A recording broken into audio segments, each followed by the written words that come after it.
Thank you so much for joining in here.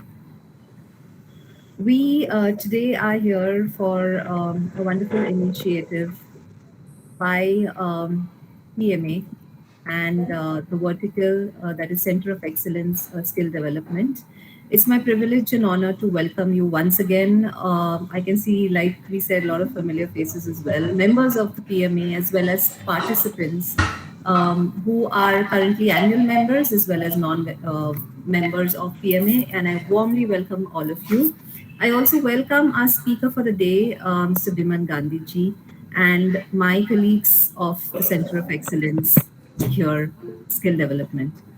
At Pune Management Association, we proudly identify ourselves as body of knowledge. And as a body, here we function and execute various things through various organs. And one of this organ is the Center of Excellence Skill Development.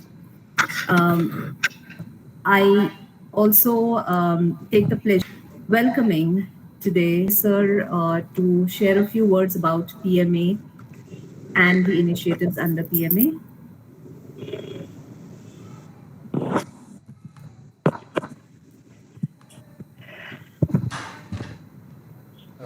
Good evening to all the participants, members as well as non-members or to be members of PMA as well as PDPC and another partner today, that is AISSN. On behalf of each participant, I extend my warm welcome to our own resource person and very active member of PMA, Engineer Biman Gandhiji. He'll be speaking about the art of negotiation today. Let me share something about PMA, particularly the latest developments going on in the field. Today only we signed an MOU with one of the international skills university. This MOU or rather order to evaluate their existing teaching system, academic system, as well as the examination systems till the placement of their students. So this order was signed. It is more than it is roughly around 15 lakhs. And if you remember, last month we have received an order from Solapur Smart City Corporation for conceptualizing, then implementation and operation of incubation center at Smart City. So these are the latest development. I think everybody is aware about activities of Pune Management Association. It was founded by top industrialists of our country. That time, almost you can say more than 55 years back. Informally, we started operations in 1965, and formally we established ourselves in 1977. Since then, we are very much active in various fields. In recent development, we have established 14 verticals to cover practically all the aspects of management. So I will not talk about these verticals. I think everything under the umbrella of management is covered under that. I'll just request you to visit our website, Pune Management website, and take this opportunity to appeal all of you, those who are not the members, to join the Pune Management Association. We generally call it as a joy of giving back to the society. If you see, more than 100 volunteers, or rather 110 volunteers, though I call it as volunteers, really speaking, most of them are professionals, not only professionals, senior professionals working and authority in their respective field, are working for this Center of Excellence. These 14 verticals, we call it as Center of Excellence. So they really enjoy the joy of giving back to the society, back to the young professionals, and develop the young professionals, young management professionals. So I take this opportunity to appeal all the members to join the COEs and non-members to join PMA and enjoy the professional work. Thank you so much, Pradeep ji. And yes, we are living examples of the fact of the enriching experience that PMA gives to each and every one of us. And I would extend this request to each and everyone who is here to do join and see the kind of amazing work and the pleasure that it gives you to give back to the society. Uh, just like Tupeji mentioned, we are doing today's session in association with Pune Divisional Productivity Council, PDPC, which is today represented here by uh, Mr. Pramod Vadikarji. Pramod Vadikar is the Executive Director, Pune Divisional Productivity Council, over 40 years of experience in the industry as trainer, consultant, is member governing body of All India Federation of Local Productivity Councils and has written books on various aspects of operational management. Rich in experience, may I invite Pramod Vadikarji on screen for a couple of words from you? Okay. Thank you so much, Shruti. Thank you, Mr. Tupe, Mr. Biman Gandhi. Welcome to all of you. This is the ninth webinar in association with PMA, and we are very happy about our entire experience in all aspects. Mr. Biman Gandhi called me 2 days back, sometime back. Very coincidentally, same time I was reading about George Siddle, who expired a couple of months back. He's a known author and a professor of management Michigan University. What he writes and what he says is life is negotiation. Okay. It is a coincidence that Mr. Gandhi called me and he said that his topic is art of negotiation. So there can't be a better, timely, and relevant for all the times topic. And I think since I have a pleasure to interact with Mr. Biman Gandhi, I think he's one of the most right person to talk about negotiation. Many of us claim or many of us say that we have experience, but I think Mr. Gandhi is the best. I will speak only a couple of minutes about Pune Divisional Productivity Council. We are a 62-year-old trust engaged in providing consultancy and training mainly to manufacturing organizations. Okay. I think we have so far given consultancy to more than 600 organizations, did about more than 1,500 consultancy assignments. We trained 35,000 employees at all levels. This is about the statistics part. But the other part is we are totally customized and custom-oriented organization. I think this things like lean, TPM, etc., TQM, I think it is at the backyard and not in the front. Okay, things like lean transformation. Our focus has been to work with the organization, keeping long-term association in mind. And this is not the current way of doing business, when most of the association of project-based or project-based activities are contract-based. But I think this is quite a successful initiative, effort we have made it, and we are very happy that for many of probably little bit about future. I think in future, keeping in requirement of the industry, we'll be starting offering consultancy in a very different way in the field of digitalization, industry 4.0, IoT-based solutions, and organization transformation. We also have done some assignment. We are starting some with a different approach altogether on what we call the staff study or white collar manpower study. I don't want to take much time. It is already 7:42. All of you, including me, is waiting to listen, Mr. Biman Gandhi. So thank you so much once again, and let us enjoy, learn, and take back something about art of negotiation. Past experience, 62 years of the organization. Thank you so much for being here. We are enriched, truly. We also today have invited AISSMS College of established in 1917 by late His Highness Srimant Sri Shahu Chhatrapati Maharaj of Kolhapur, and a little more on AISSMS when Sir is online. And just like Vadikarji said, we are eagerly waiting for the session today, which talks about, like rightly said, Sir said, life is a negotiation, and you do not get what you want, you get what you negotiate. That's exactly what Biman Gandhiji today is going to be speaking. Uh, Bimanji is an engineer by qualification, coach by heart, and former corporate leader. He has over 28 years of experience with large Indian companies and Fortune 100 MNCs. He's worked in a wide range of industries, multiple profiles in almost all continents of the globe. He gave up a corporate career to pursue his passion of coaching business owners, top executives, startup entrepreneurs, and decision makers. Running Neilman Consultants, a business coaching and management consulting firm, he also offers group training programs on business critical skills.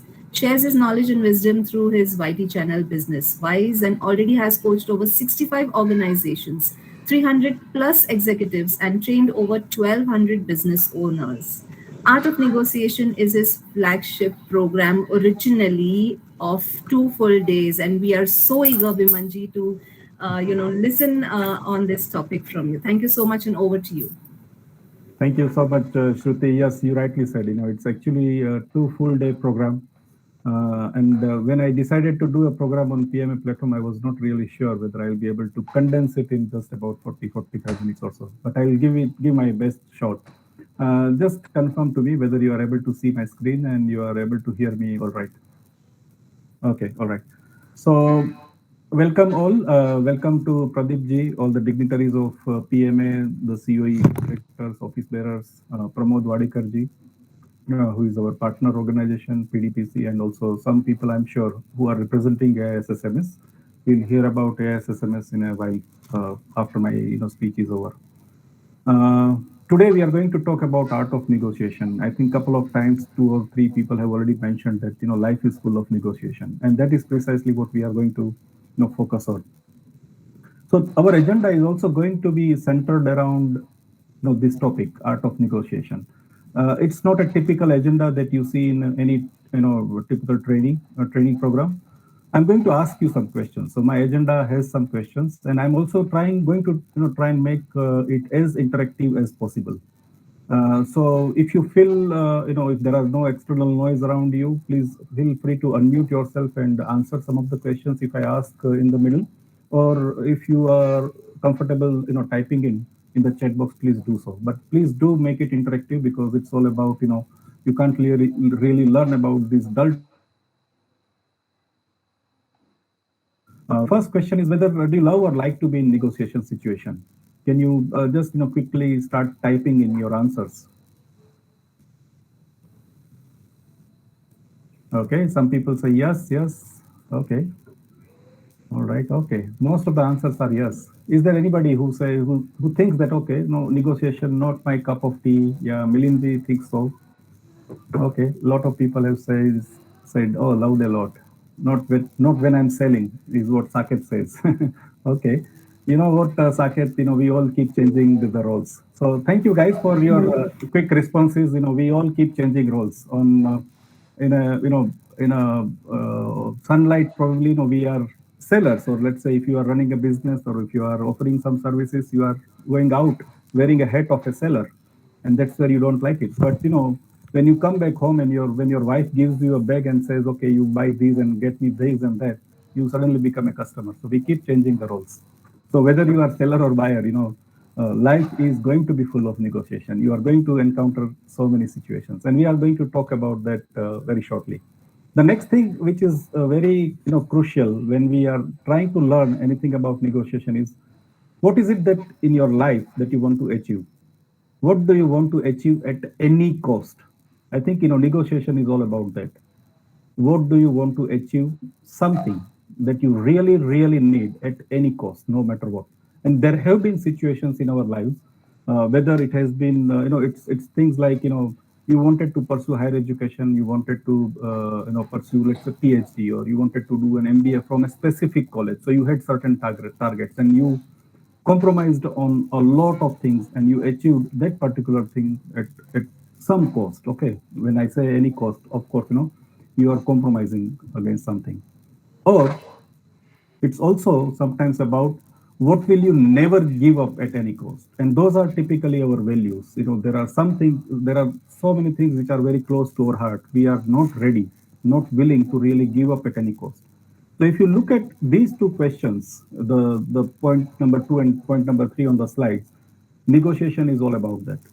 Negotiation is not about the price. You probably will find it very, very surprising, but probably, I'll be able to convince you towards the end of this program. Negotiation is never about the price. In my 2 days program, which I conduct with corporates or any other group with business owners or entrepreneurs, I hardly speak about the price. We speak probably just for the sake of, some reference, maybe 3 or 4 times we utter the word called price. Even in my case studies, which are detailed case studies and role plays, I actually put a very strict instructions on my participants that please do not talk or negotiate on the basis of the price. And you still strike a deal.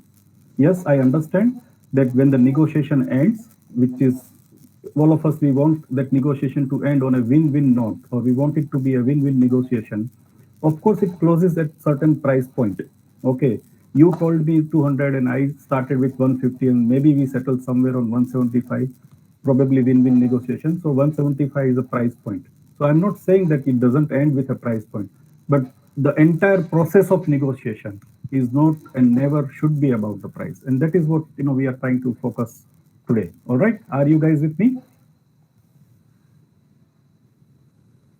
All right, so let's look at this small little baby. I thought of starting this particular session with a smiling face, and there cannot be any better face than a smiling baby. You know what? Why I put up this smiling baby face is because I want to prove a point that we are all born to negotiate. Some people who have said they don't like to negotiate, or oh, negotiation is not my cup of tea, or you are uncertain, okay, maybe, may not be. Let me tell you that we are all born to negotiate. We all have the ability to negotiate ever since we were born.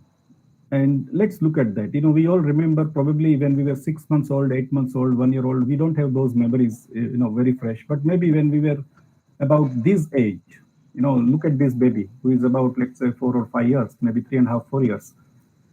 If you very closely look at the slide, you will see a grumpy face of that baby. That baby is looking for something. Obviously, she's asking. The mother and the baby are in a superstore somewhere, and baby is looking for something. And normally, what do babies need? They probably need a very colorful toy, which is something which is attracting to her, or maybe a piece of chocolate or something like that. Okay, so if you look at that, baby is already crying, and typically what mothers would do at this stage.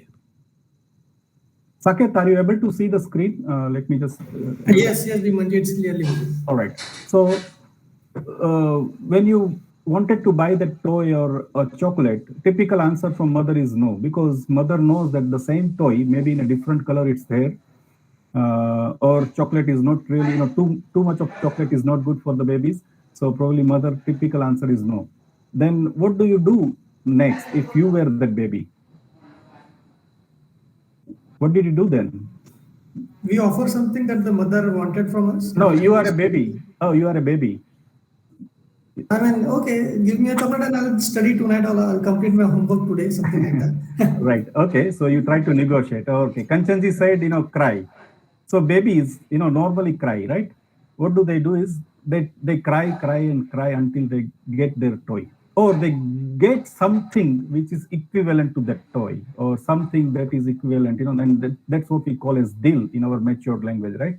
They arrive at a deal. So what you said, Saketji, yes, baby would probably negotiate that. Okay, if you don't get me this toy, buy me some pasta on the way, or make the burger or something, something in place of that.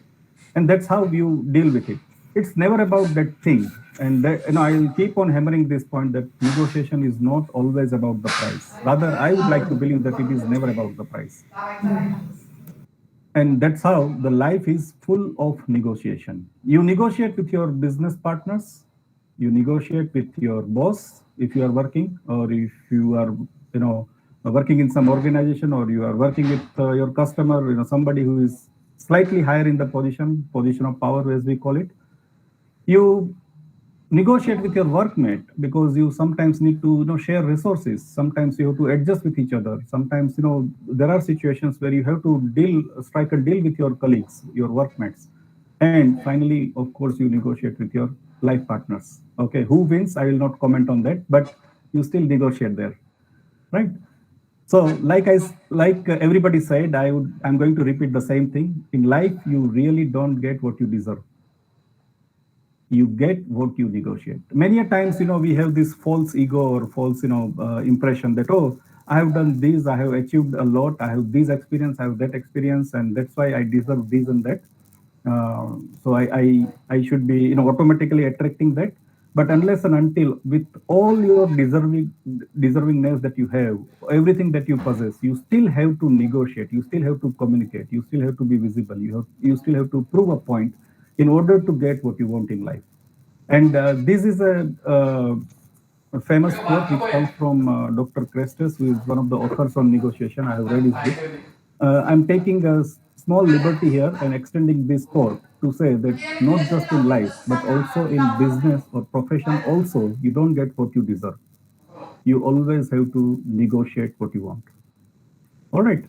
So before we get into one more interactive session, let me also tell you that in that baby example, the weapon of that baby was to cry, because probably even smaller babies don't have a language. They have still not learned how to communicate. They probably are losing some words. They don't have enough vocabulary and all that.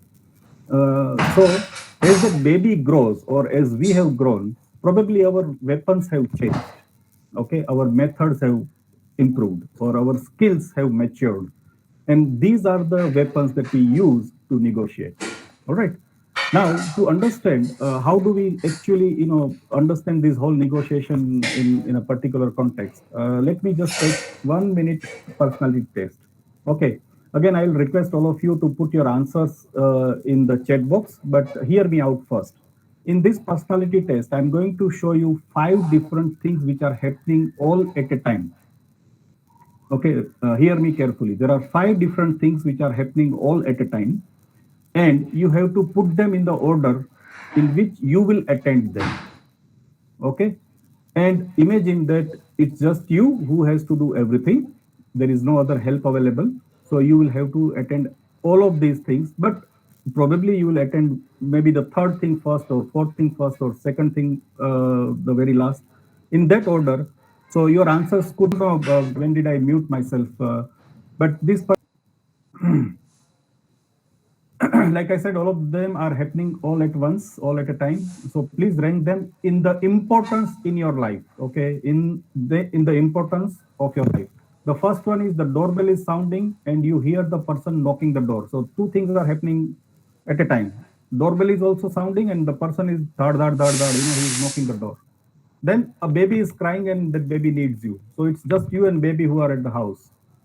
Then suddenly the telephone starts ringing. You are expecting an important phone call. Probably you are taking shower or wherever you are in the kitchen. You are expecting an important phone call and it suddenly starts ringing. Imagine it's a landline and it has no answering machine or no voicemail available.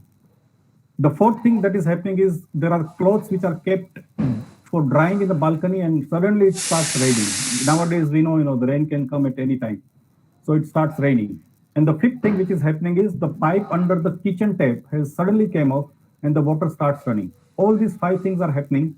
You need to answer this and don't try to plan things like that. If I answer the door, the person can turn off the water in the kitchen. Okay, it's everything is something that you have to do. All right, there is no right or wrong answer. I'll give you only 45 seconds and please report your answer. Some of them have already started reporting. There is nothing right or wrong about the answer. It's all about how you see, how you perceive its importance in your life. All right. Okay. Thank you, people. You have answered. Quite a lot of you have answered. Thanks a lot. Thanks a lot. Irene ji, Kanchan ji, Smita ji, thank you, Nikhil ji. Okay. Stop. It's occupying my screen. Stop, please. All right, let me just reveal the answers now. Okay, let me just reveal the answers. And don't take it personally, because ahead of time I have declared that it has, there are no right or wrong answers. It's all about, how you view, and everybody's priority would be different. So the answers are like, this is how you judge your personality. If you have ranked the baby wala, episode, the baby which was crying and you needed to attend. So the baby represents the family, something that you really, really love. Okay, the telephone represents a job or the profession. Okay, something that you are very, very good at. The running water represents the money or the wealth, which is your means to survive and grow. The person at the door represents your friends that you really care for. And the laundry represents those temporary cravings in life, the life of temporary cravings. So this is how you really take care of things in this order. And we'll connect to this, how it is important or how it is relevant from a negotiation point of view. All right. So before we jump into that, let us try and understand what really the negotiation is. I have tried to keep it as less theoretical as possible. I have also seen some of the responses while you guys have registered. Lots of people have asked for case studies and role plays. Let me tell you that in this just 40-45 minutes, it will be very difficult with such a huge crowd also, and especially on this online mode to really present the case studies. It requires really, completely a different kind of arrangement. So we are not going to discuss too many case studies, but we'll try to, discuss as much as possible through some examples. But before we jump into that, let me explain the definition. It's a textbook definition. I'm not really a big fan of textbook definition. So if you don't remember this definition, it's fine. We are just going to, kind of do a postmortem and dissect this definition, and we pick up the important part of this definition so we can easily remember it.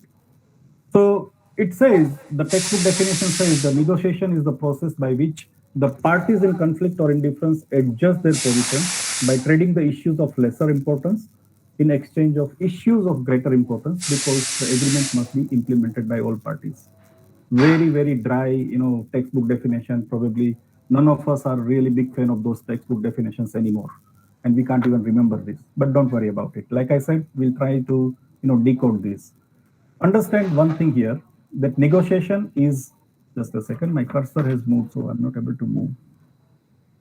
Negotiation is a process. So understand that, of course, we have titled this program as Art of Negotiation, but it basically is a process. There are certain steps which are involved, and we'll talk about it if time permits. It is also between the parties. So negotiation is never, done without two entities involved. And when I say two entities, I'm not saying always two people, okay, always two persons. There could be you and a situation in front of you. So that situation becomes an entity. If I'm negotiating with Shruti or Tupeji or Vasudev, then there are two people or two companies, two organizations, two entities which are negotiating. But remember one thing, there are always presence of two entities. And that negotiation happens only when there is a conflict or indifference is existent. For example, if I want to sell this pen to you, and if I say, okay, this pen costs you 15 rupees, okay, and if you say, okay, done, then there is no negotiation, because there is no indifference, there is no conflict, there is no, two different price points in the minds of people, okay? Then how does it happen? When people start adjusting their position. When I offer you in 15 rupees, and if you say no, 12 rupees, and I say something else, and then we try and close the deal, that's typically the bargaining. So that's how the bargaining and the negotiations are different. Bargaining is always about the price. When you go out in the sabji mandi, sabji market, or you are trying to purchase something from the footpath, you are normally engaging yourself into some price discussions only, okay? And then that is bargaining. If there is anything which is not related to price or something in addition to price, then that is negotiation. Let's come back to the definition. In the exchange of issues of greater importance. And that is what negotiation is all about. Because finally, at the end of the negotiation, what we expect as an outcome is an agreement. All right? And which agreement, of course, has to be implemented by all parties. But these all parties are typically applicable in business negotiation, where you are negotiating the contract. But this is what is the crux of negotiation. It's a process where parties are in conflict, parties start adjusting their positions, and we are going to talk a little bit more and in detail about what the position is.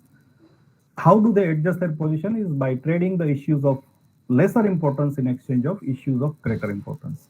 So just in previous example, you traded certain priorities. You traded, some of you attended baby first, some of you attended the kitchen tap first, some of you attended the door first.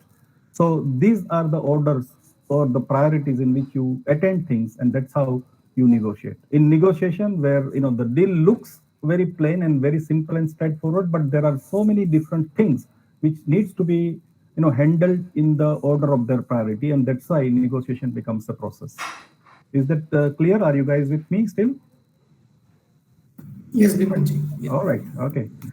So let us take some more examples. How do we really negotiate? Why we keep talking about life is full of negotiation.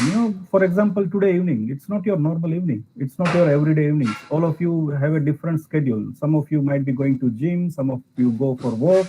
Some of you are going to walk the dog, or maybe attending a baby, or playing with the baby, having some good time, family time, watching TV, taking a stock of what has happened in the stock market.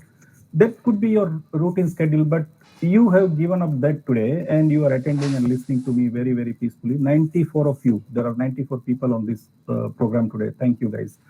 94 of you have decided to give something else as a priority, which is not a normal thing. So what you have done is you have adjusted. Okay, probably you could play with your baby tomorrow, or maybe little later. Maybe you can go for walk right after this session. Some of you probably are walking and also listening to this, and I'm absolutely fine with it. Sometimes I also do that. That's how the world is. So, but what I'm trying to highlight a point here is that all of you have adjusted. Most of you drive on Pune roads, right? And almost every 100 meters, you encounter a traffic situation. Either you aggressively put a nose of your vehicle ahead of somebody else, or somebody else does that with you. Okay, but you don't engage yourself into a verbal spat with the guy who is aggressive on you, or you have been aggressive to them, right? Because in your adult maturity, you have understood it serves no purpose, because you have something else on your priority. You are in a hurry to reach to your destination. Maybe it's office, or returning to home, or going to meet with some important client, whatever.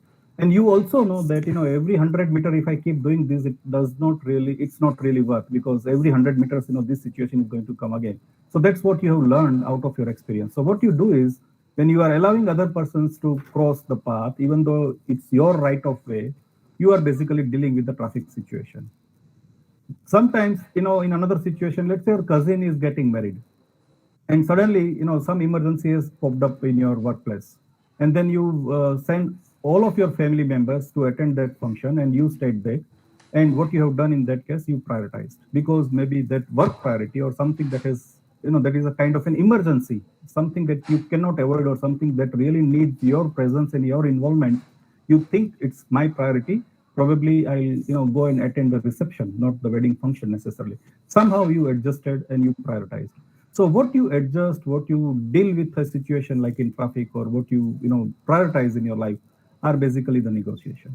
Okay, that's why we call that life is full of negotiation. Every single thing that we are trying to achieve, and at the end of the day, if we achieve, or even if we don't achieve, we end up engaging ourselves into different methods of negotiation, different ways. We may be effective, we may not be effective. Even though I'm teaching negotiation, I'm not saying I'm the best in negotiation. And in fact, I don't believe that there can be anybody who is the best negotiator. In my routine program, I generally ask this question. Today we don't have that. We don't really have the time to discuss about it and ask for the public opinion. But when people are thrown, when I throw a question to them, who do you think is the best negotiator? They come out with lots of examples, and I typically give an example of IC-814 hijack, which was IC-814 air flight, which was hijacked from Kathmandu and taken to Kandahar, and then finally, our government of India, the government of the day, had to negotiate, engage with those hostile terrorists who had actually, asked for release of some of the dreaded terrorists who were in our captivity at that time. And then our government, succumbed to their demands and probably paid some money also. We don't know about it. But then probably, that's the kind of an example where people had to negotiate under very, very hostile and demanding situations. Just imagine, I remember Ajit Doval, our current NSA, was NSA then also. And Jaswant Singh, who was a foreign minister, they both went to Kandahar and negotiated with those terrorists who actually had offered to give up their life. जो बंदा अपनी life देने के लिए तैयार है, how are you going to negotiate with them? So, and they still negotiated and at least ensured the safety and security of 200 plus or 200 odd plus the crew.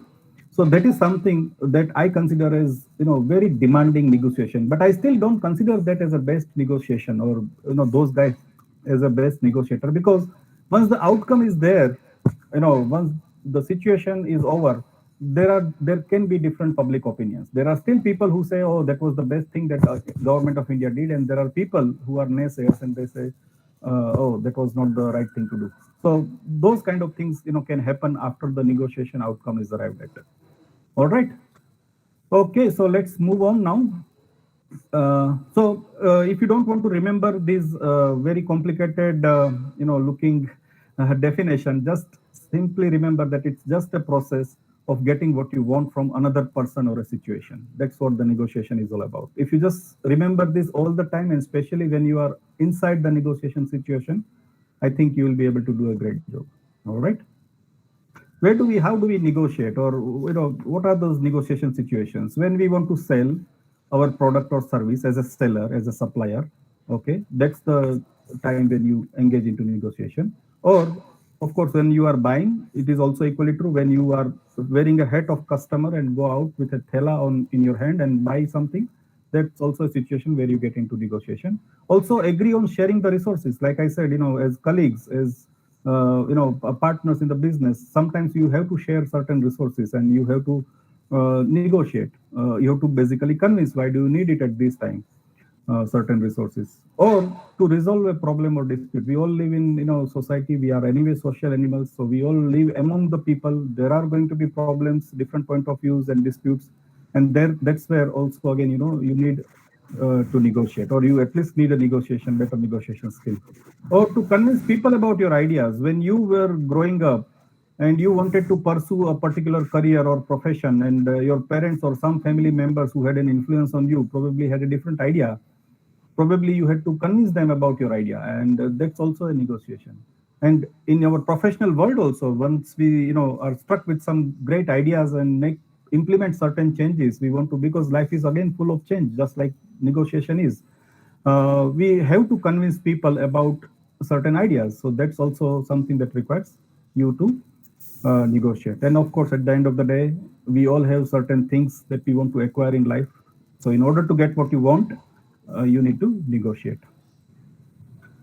Okay, so why do we negotiate in first place? Because we have objection. I saw one chat box where somebody has a doubt.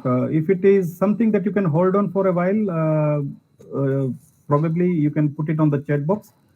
But if you want to connect with the topic that I am discussing, probably we can discuss now. So unmute yourself and we can discuss now. Otherwise, I'll prefer to put it on the chat box. Okay, thank you, Srikarji. So objection is basically is simply an expression when you do not like something or something that you disapprove. Basically, you are in a disagreement with what is presented to you. That is called as an objection. So when there is an objection, okay, in negotiation definition, we saw that if there is a conflict or indifference which is existing, then you enter into a negotiation situation, or that presents you a negotiation situation. So objection is one of the reasons. There could be resistance. We all have resistance to certain things. Like I just in previous slide I talked about that we coming out with a brilliant idea to change something. Sometimes we face the opposite situation when people want to change few things around us, and we immediately say, though it's not favorable to me. So whenever there is a less favorable point or situation, we basically resist, and that invites you to a negotiation situation. If you don't do anything about it, you probably will be at the losing end. Negotiation is always about win-win. Something where you have clear indifference. Indifference is something when someone is less concerned or is not able to really attach or associate with you. What you are suggesting, what you are proposing as a solution, or what is proposed to as a solution, or as something which you should be consuming or using, probably you are having some indifference because you are not able to comprehend or attach or associate. So the indifference happens. Sometimes you are doubtful about it. You are skeptical because it's not tried and tested. It's not in your experience, and that's why you have a skepticism. If you have an experience of using certain things or doing certain things, executing, probably you will be better off. You may still have a little faint doubt somewhere, but skepticism is basically you have very strong doubt or sort of a disbelief that whether it's going to really serve my purpose.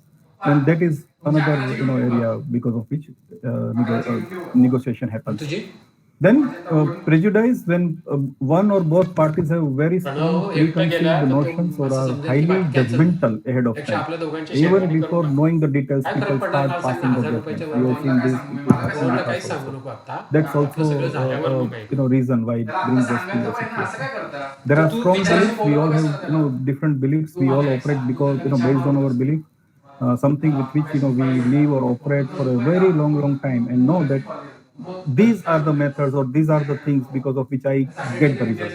Right or wrong, I'm not discussing. Your belief or my belief could be right or wrong, but when there are two strong beliefs and possibly opposite to each other, that invites a negotiation situation. And finally, the culture. We all live in India. We all know about our diversity. So many different cultures. There are so many rituals, different customs, very specific to their culture, depending on their place of origin. And even within companies also, we also talk about company culture. There are two organizations which carry different cultures. They have different ways of operating or doing their things. That's also something that invites a negotiation situation. All right. But despite all of that, people in our adult maturity, all of us who are listening to this, including me, we have discovered that it is best method to negotiate, because in order to get what you want, it is in the best interest of me to negotiate. So people indulge into negotiation, and that's why we are curiously trying to learn everything together. Okay, let's what do we do or what do we need to negotiate?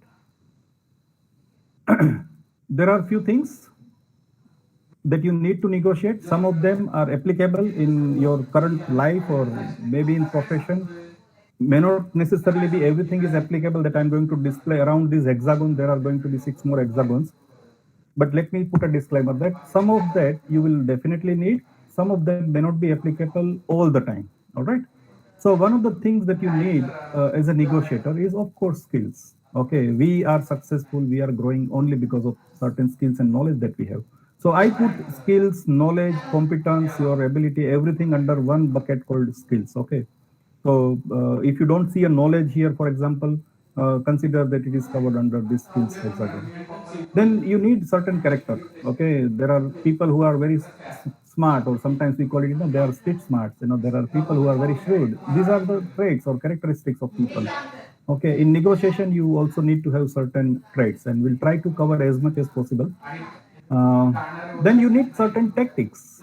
Although you probably have great skills, you are a great orator, you have great different skills that we are going to look at. I'm going to show you a list of skills that you need, or which are important from a negotiation perspective. But you still need, despite having all those skills, you still need to know certain tactics which work in your favor or in the favor of win-win negotiation. Then understanding negotiation as a process, what comes first and what needs to be done next. So if you understand that proper sequence, probably you will be better off when it comes to negotiation. Negotiation also has something to do with approach. Okay, the way you approach the whole thing, the whole deal, the whole discussion or the conversation, I'm talking about negotiation conversation, actually determines the outcome, whether it's going to be in your favor or not. Many a times, just imagine one small example again. When you come back home, if you are a male, and if you come back home and your wife says that, sambhalo apni beti ko, she has not been listening to me. The whole day I was, telling her, I have told her 10 times to study because day after tomorrow there is an exam. And here, aap thake thake aaye ho, and then you say, okay, I'll take care of it. And you walk inside your daughter's room, and then and the wife walks in with a cup of tea in the tray, and she's surprised because the daughter is already on the job. She is already studying, and then she wonders, what did you do? Probably the approach was different. 10 times, she said, the wife said 10 times, but 10 times she said the same thing. She repeated the same thing in the same tone, with no other attachments, that why this exam is important, why playing right now is not going to help, going to be helpful. Maybe that approach was different, whereas the father took a completely different approach. Or ye ghar ghar ki kahanis, I'm pretty sure that all of you will be able to relate, especially those who have babies and grown up babies, grown up children. So it's all about approach also. But in negotiation, of course, there are different approaches. And then, of course, the strategy. Again, this is applicable for high stake deals. Strategy is not something that you require when you go out and, trying to buy a piece of, a shirt or a dress material. Okay. You probably may not need the strategy. In bits and pieces, you may, but not really a whole lot of strategy. But these are basically the things. Apart from that, you also need experience. Somebody who is very young, like Srikarji is, I can see because his video is on. Someone as young as Srikarji can probably say that, oh, I am too young, I don't have any experience of negotiating. What do I do? Can't I negotiate? No, you can. Okay, what you are going to do is when you indulge into your very first negotiation, very serious level negotiation, you are going to pick up an experience. Maybe the outcome is not in your favor, but that's how you collect experience. And that's why negotiation, because it's, life is full of negotiation. Every single thing that we do is all about negotiating. You are continuously negotiating. You are picking up the experience. Pick up the right experience, calibrate yourself, and really, that will help you. And then, of course, there are certain behaviors that really play a huge role in behaviors, in negotiation. So very quickly on traits, there are 5 different traits, actually 4. There is a factual trait. There is something called as relational trait. There is something called as intuitive, and then logical, and there is something called as lead.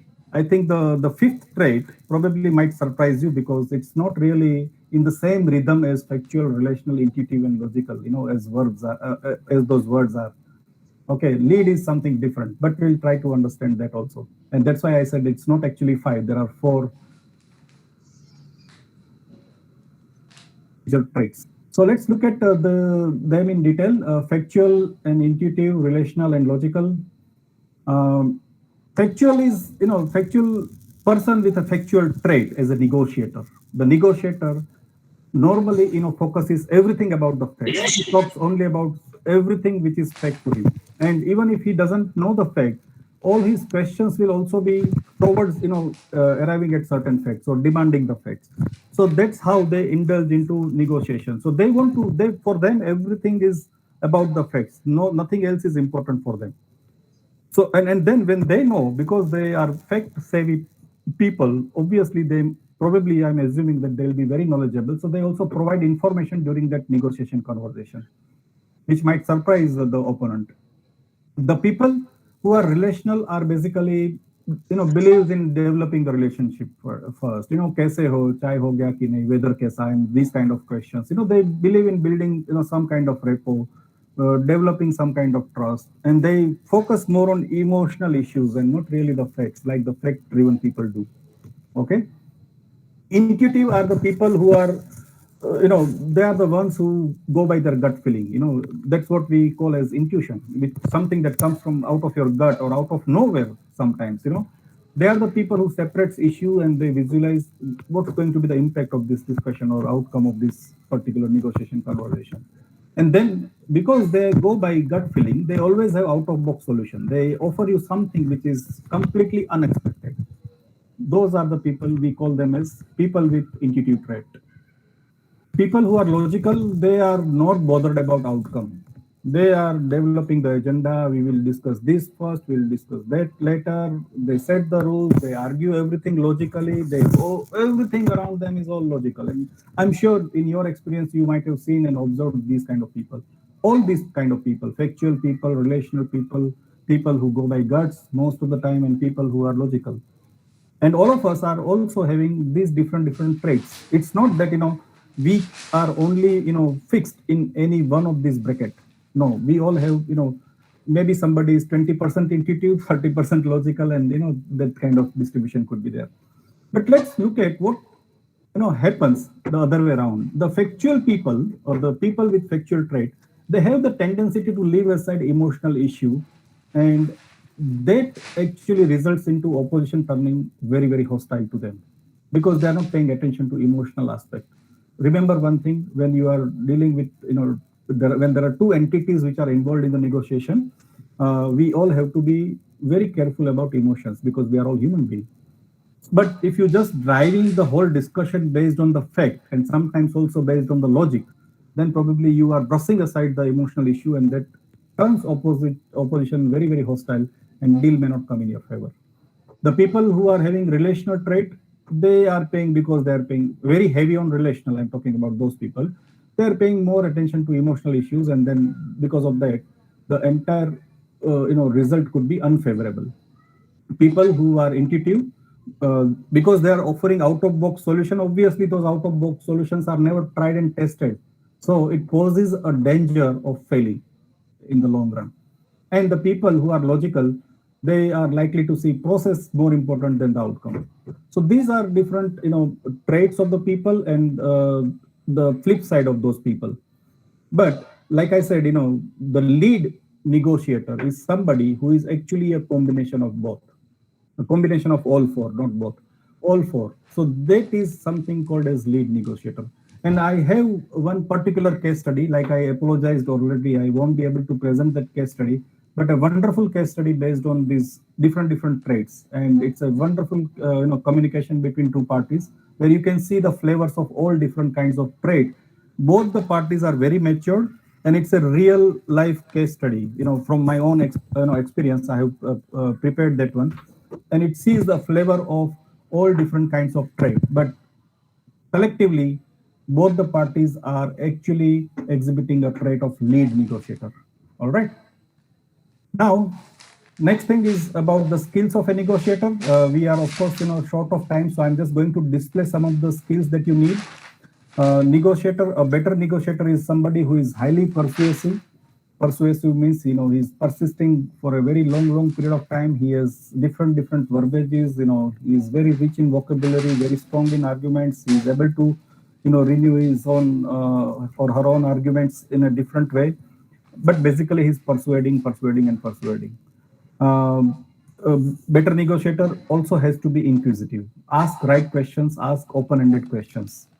The negotiation, matured negotiation can take place when there are people who are having great interpersonal skills, people who are able to understand each other's viewpoint, respect each other's viewpoint. These are the qualities of being interpersonal.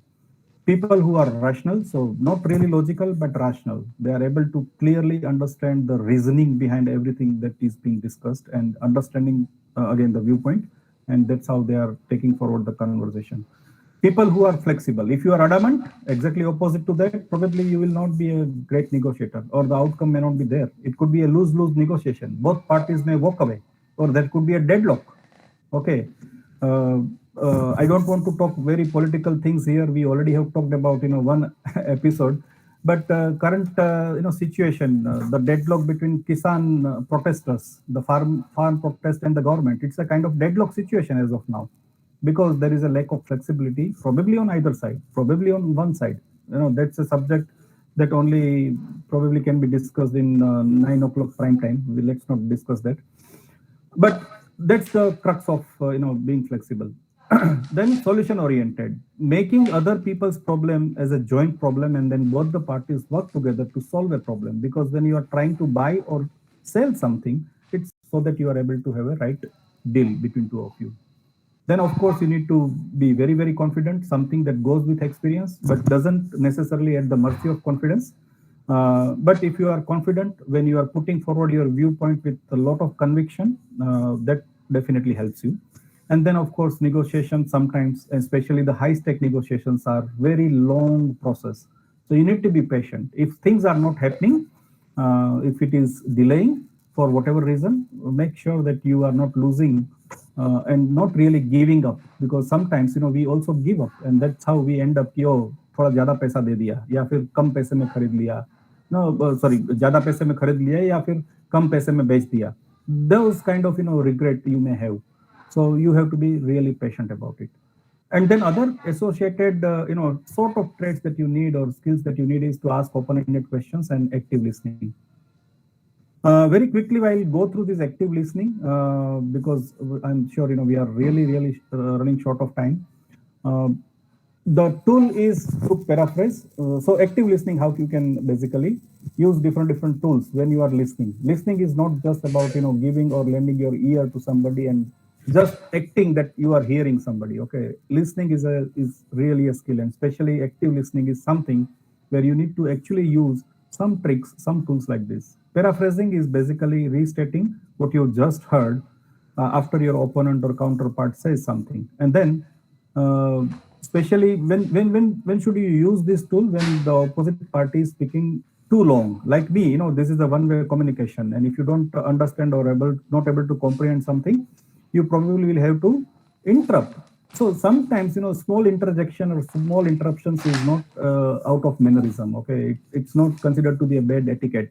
Sometimes you just have to say, so if I'm hearing you correctly, you wanted to say this, or it sounds as if, or you can use another, similar sentences like these to paraphrase. Basically, you are trying to be on the same page. And that's how you are actually conveying to your speaker, the opponent or the counterpart, that you are actively listening to him. You are not just lending the ear, you are actively listening, and you want to be more clear about what is being spoken. This is very important in negotiation. Inquiry is another tool. So inquiry is basically testing or clarifying your understanding by asking open-ended questions, and we'll have some open-ended question samples also right after this.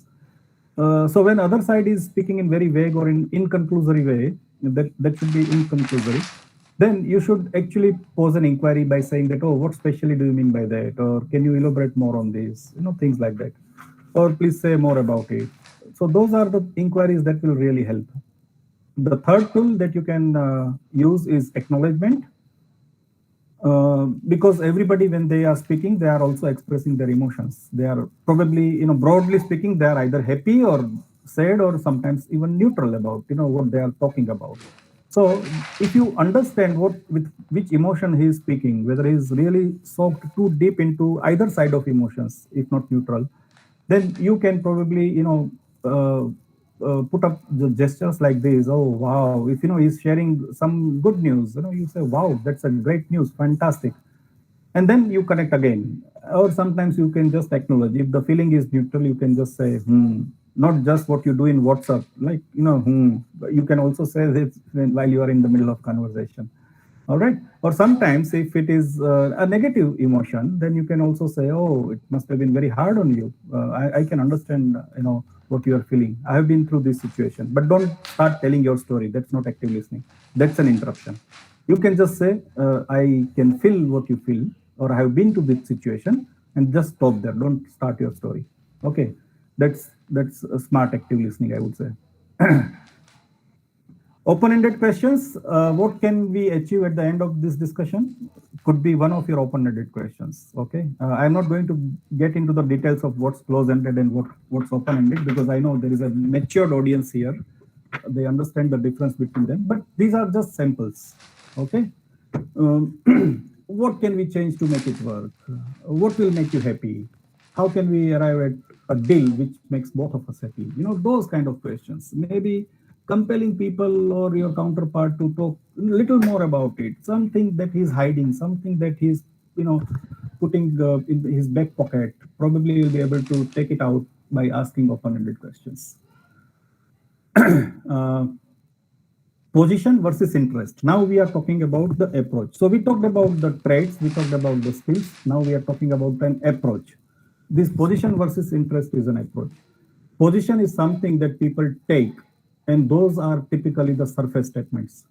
Okay, I think I have missed out something here in my animation here, so pardon me for that. But position is basically the surface statements. When people are expressing what do they want. I want that, that particular gadget, but they are not telling why do they want it.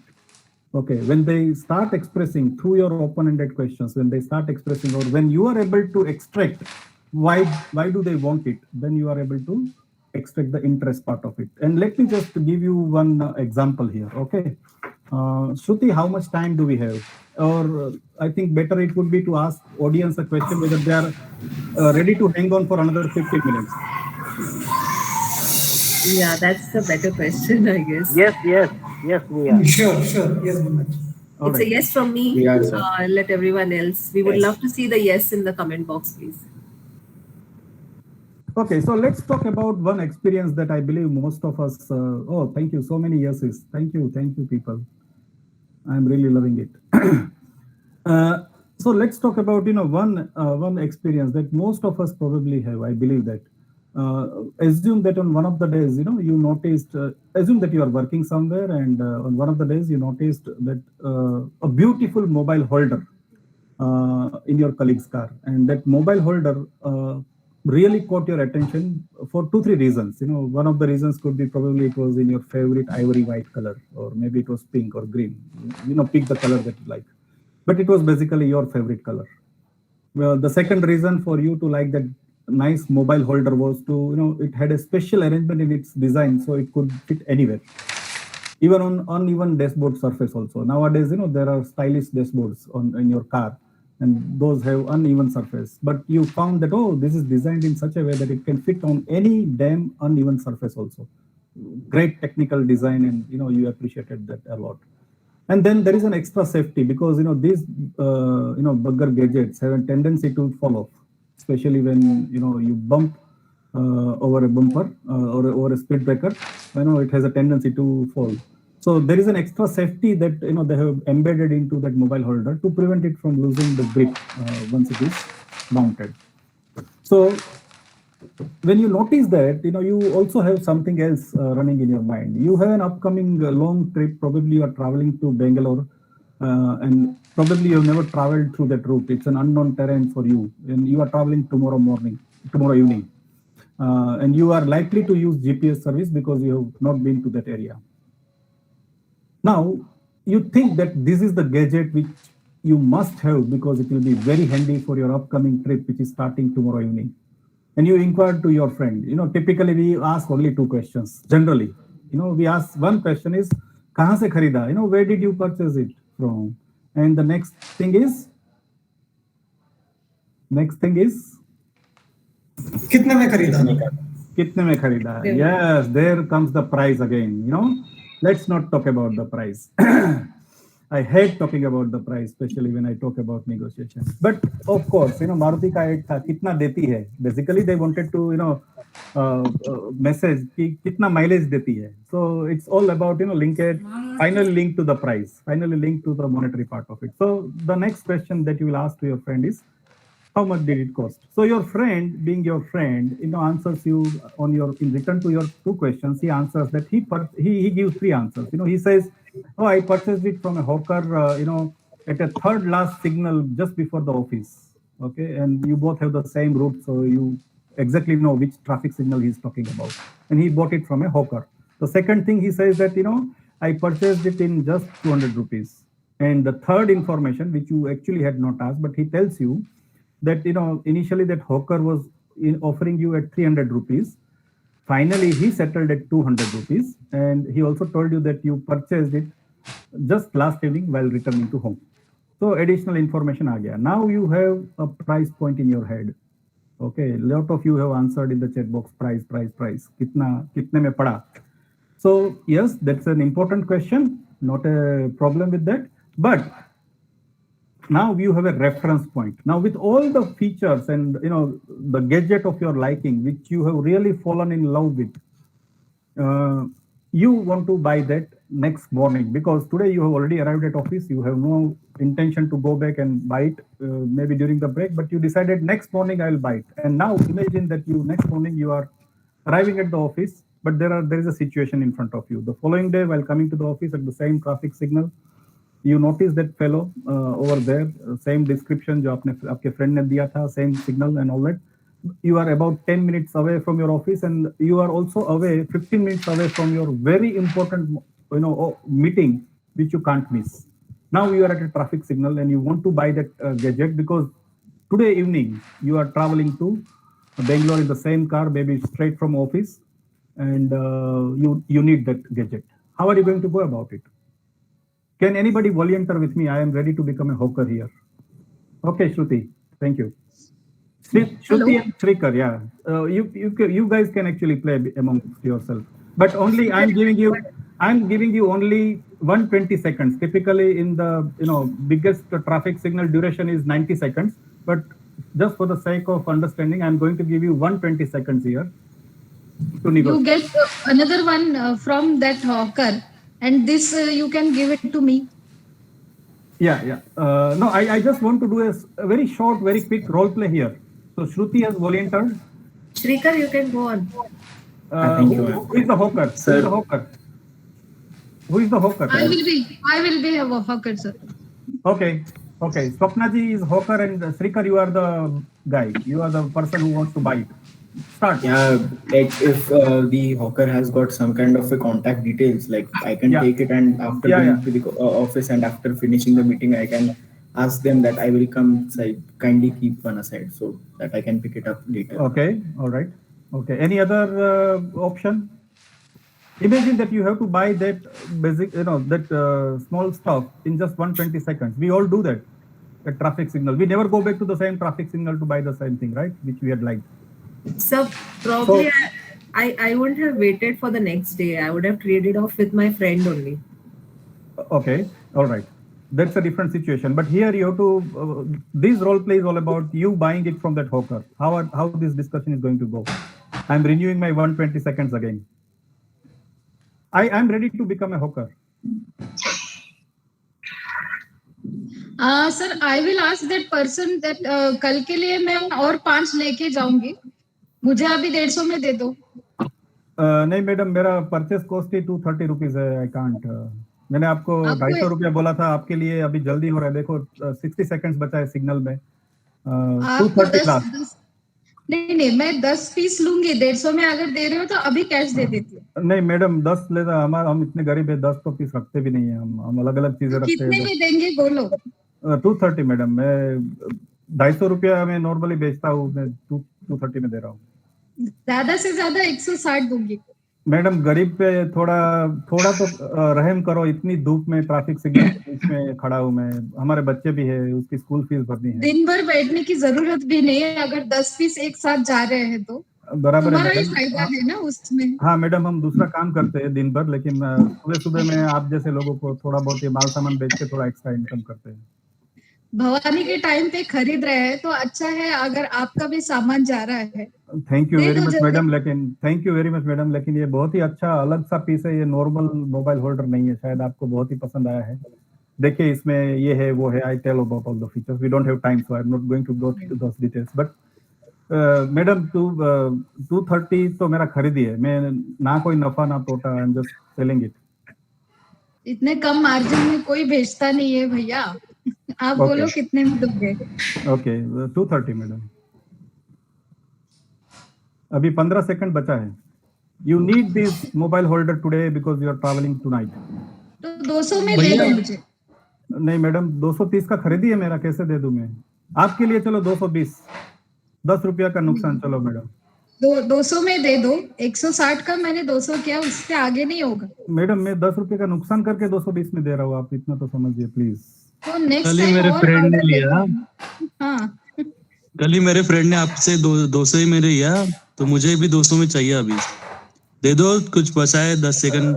नहीं madam, मैं आप थोड़ा signal के आगे चले जाए ना. मैं आप उधर भाग के आता हूँ. कोई प्रॉब्लम नहीं है सर. अरे आगे के सिग्नल पे वो 180 पे मिल रहा है भाई. मुझे आपसे लेना है इसलिए मैं इधर रुका. नहीं सर, मुझे पता है आगे के सिग्नल में ये वाला पीस नहीं मिलता है सर. हमारा भी थोड़ा बहुत रिसर्च रहता है. आप आगे रुक जाइए ना. मैं उधर भाग के आता हूँ. Remember you have a meeting starting in just about 15 minutes. You are 10 minutes away from office. You have to buy this. 220 is the final price. 210 में दे दो. 5 ही पीस लूंगी. 5 पीस है ही नहीं मैडम. आप कितना भी पीस ले लो. मैं 5 पीस लगी तो मेरा 50 का नुकसान हो जाएगा. मैं ऑलरेडी 10 का कर रहा हूँ. All right, we stop here. Okay. I hope it was a good experience and probably it has, lot of people must have derived different learnings out of it. See, basically what happens is, you don't know the situation of the seller. When the seller actually sold that piece at 200 rupees to your friend the previous day, probably, he purchased it last evening. So probably उसका अभी घर जाने का time था और उसको जो भी हुआ उसका पैसा घर पे लेके जाना था. Because for those people, having money in hand is more important than having or returning with those goods. probably उसने शायद 10 रुपए का नुकसान भी किया होगा. So you don't know that part. And you are stuck with this 200 rupees because there was a reference given by your friend, and that is position. And people normally always negotiate using that position.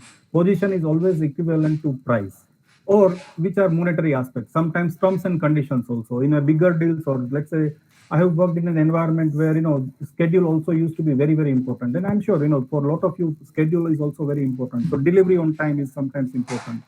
Other commercial terms and terms of engagements are also very, very important. Or post sales, the support that you are going to get are very, very important. So these are the things that people actually are looking for. It's not always about what they want or what do they really want, which are surface statements.